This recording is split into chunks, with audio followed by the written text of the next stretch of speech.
Hi everyone, and welcome to this NGWA Industry Connected video, which is brought to you by Franklin Electric, an industry partner of the National Groundwater Association and diamond sponsor of Groundwater Week 2021. Today we're with Brian Snelten, PG, project manager for Lane Christensen, a granite company in Aurora, Illinois. Welcome, Brian. Thanks for your time today. Thanks, Mike. Glad to be here. Let's begin with what should NGWA members and prospective members know about you since you're the 2022 NGWA incoming president? Well, I, like many of our members, I grew up in the industry. I'm actually a fourth generation in our family of waterwell contractors. Started out working for my father's business in high school and a little bit in college, and got a degree in geology and spent about 13 years in the environmental consulting industry, and then came back to my roots, so to say, and joined Lane and started out as a project manager here. And currently I'm actually the area manager for our Aurora office. So moving up in the world. Great to hear. And moving on to looking ahead to Groundwater Week 2021, December 14th through the 16th in Nashville, Tennessee. How excited are you for the show, being in person and beginning your term, being sworn in as the 2022 NGWA president? I'm really excited about it, Mike. Just to be back in person with everyone is going to be great. I know everyone's kind of itching to go back and see some of their friends and see some of their suppliers and manufacturers and just friends of the industry. For me, Nashville has a real special meaning. I attended my first Groundwater Expo, is what we called it back then, back when I was in college. And I was I got to be a delegate for our state association.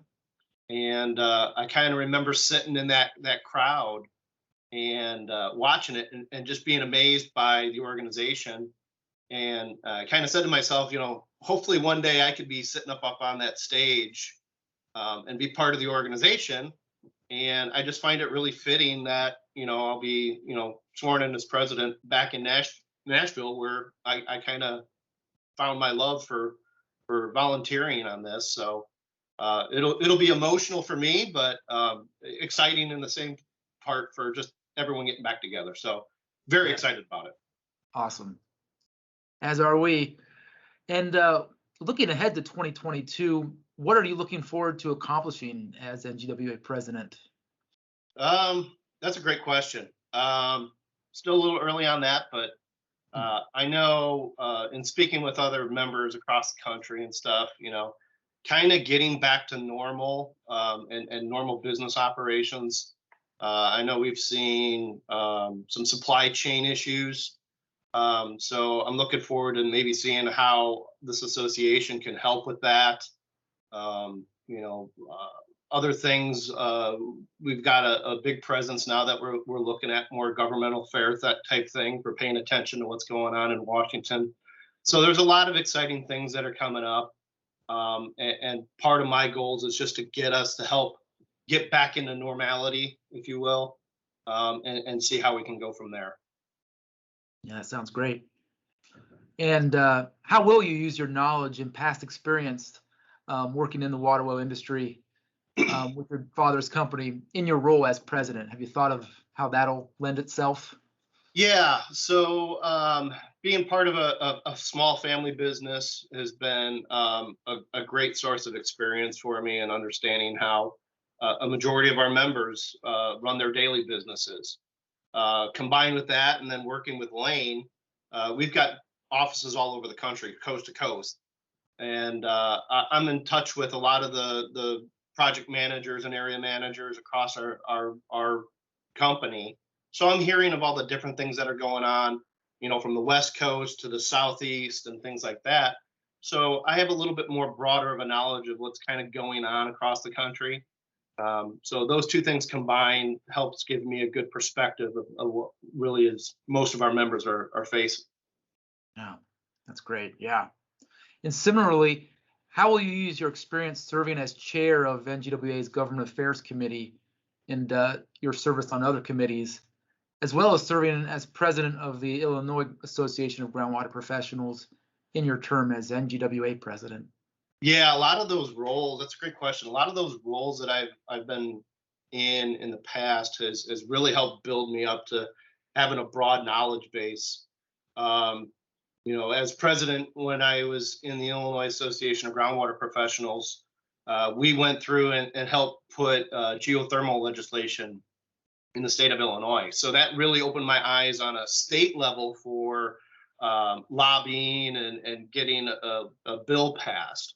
And then taking that to the Government Affairs Committee, seeing how active we need to be on the federal level, not only the federal level, but at the state level on top of it.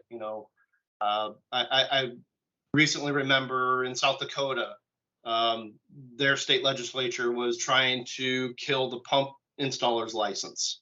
And I know when Randy Taylor reached out to NGWA, that kind of came through me too. And I helped Terry put some things that I had done before to help them. And they were successful in killing that bill. Mm-hmm. So it's one of those things that's important that we don't really pay attention to legislative stuff because we're like, that doesn't affect me. But then when it does affect you, you're like, oh man, I should have been involved with that. So trying to get that message out to our members that not so much on the federal level, but especially on the state level, we do need to be involved and know our legislators and let them hear our voices. Because if we're not involved with it, those decisions can come back and bite us. So those experiences in the past for me has been really important. And if I can share those experiences with others and encourage others to get involved, I think then we're moving in the right direction. Sure. Yeah.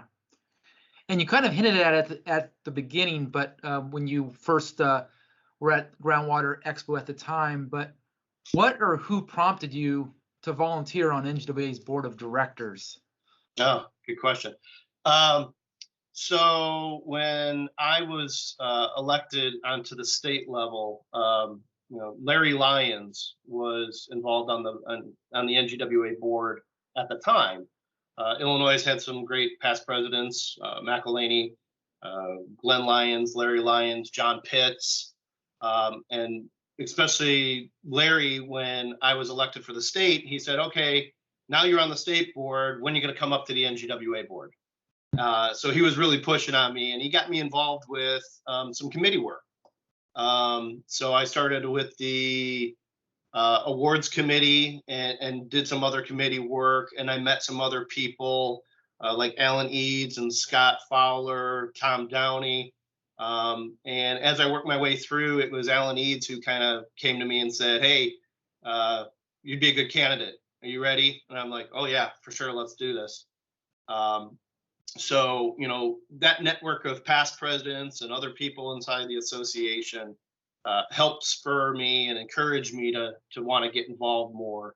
So I have a huge gratitude to those gentlemen. That's really cool to hear.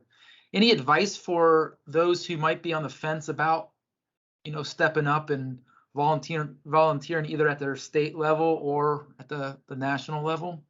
Yeah, I think the most common thing I hear from people when you talk about, hey, you should volunteer or get involved, they just say, I don't have the time. The time commitments, they can be as great as you want them to be or as little as you want them to be. But, I think if you don't get involved, sometimes the industry can slip and affect you in a negative way. But it's taking that first step. And most of the time, it's somebody just wants to be asked to help. They want to help, but they don't know how to go about doing it. So I would encourage people to reach out and just say, hey, I want to be involved. If there's something I can do, I only have a little bit of time. And you start with that and you find out, okay, that wasn't so bad. It might have been an hour or a month or something. And, it kind of becomes addictive. And all of a sudden you're like, oh, I could do more. That wasn't that bad. I can do more. But we do need help. We do need more volunteers. So if somebody's sitting on the fence, I would encourage them to reach out to anybody. anyone that they know, and just make that known, and we'll find something for you to do. Great. And just lastly, what makes the water well industry special in your mind? That's it's a unique industry. It's something that most people don't think about. The different jobs that are available in the industry, from a scientific standpoint, manufacturing, suppliers, contractors, and it's not something you see, while you're driving on a road. You see road construction, you see bridges being built, you see infrastructure being built, but we forget that groundwater is really kind of considered infrastructure.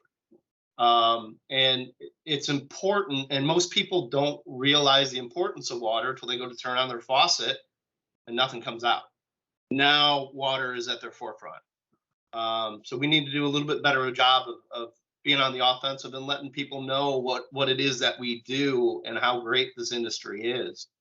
One of the things I like to tell my kids when they were younger and they asked, well, what is it that you do?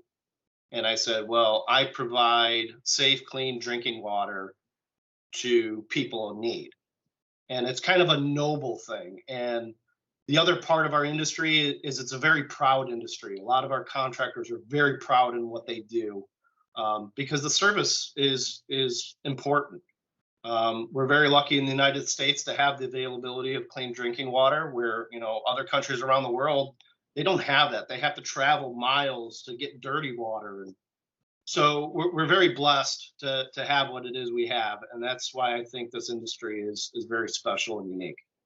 I'm very proud to be part of it. Obviously, fourth generation in it. So. Well, this has been great, Brian. We really appreciate your time today and look forward to seeing you at Groundwater Week 2021, December 14th through the 16th in Nashville, Tennessee. Yeah, I look forward to seeing everyone in person again. It's going to be a great time.